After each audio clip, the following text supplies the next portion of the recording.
Lors de ce tutoriel, nous allons voir comment importer les symboles de l'environnement d'un ordinateur à un autre ordinateur. Donc, nous avons vu précédemment comment créer des symboles. Par exemple, moi j'ai créé des symboles dans le classeur Yannick, j'ai créé les symboles hydrauliques pneumatiques. Alors comment faire? Il faut aller dans l'explorateur Windows, utilisateur, public, ensuite dans documents publics, vous voyez c'est caché, IGEXAO.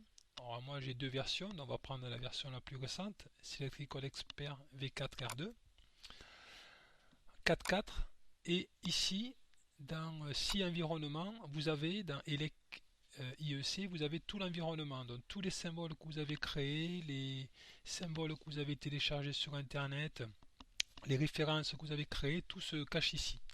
Alors ce que je vais faire, mettons, je vais faire un copier-coller ici.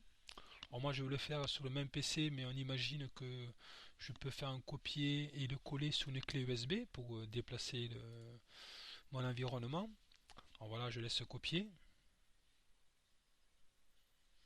Voilà, une fois copié, on a l'environnement copie, mettons on va l'appeler copie, on va l'appeler import, importation.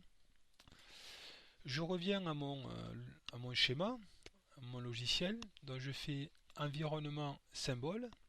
Alors pour faire apparaître mon autre environnement, il faut aller ici, il faut le savoir, ouvrir bibliothèque de symboles de notre environnement et il apparaît mon nouvel environnement ici. Et ici, on a deux parties, donc mon environnement actuel et l'environnement que je viens d'importer. Donc là forcément c'est le même pour la vidéo et après je peux faire ce que je veux, je peux faire copier-coller. Alors je rappelle que ça c'est un classeur et les petites lampes rouges là c'est des symboles. Classeur ici famille, voilà, et les symboles sont ici. Donc je peux faire un copier-coller, donc je vous ai dit copier de, et je veux le mettre ici, coller.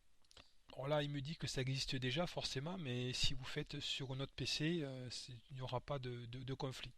Je peux également copier, mais si je veux ma famille seule, hein, ma famille symbole pneumatique, là, je peux faire ça, copier, et je peux le mettre où je veux, n'importe où.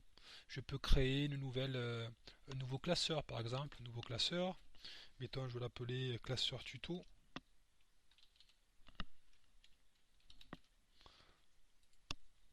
Voilà. Et ici, je fais un coller. Alors, il me dit qu'il existe déjà, donc je vais le renommer.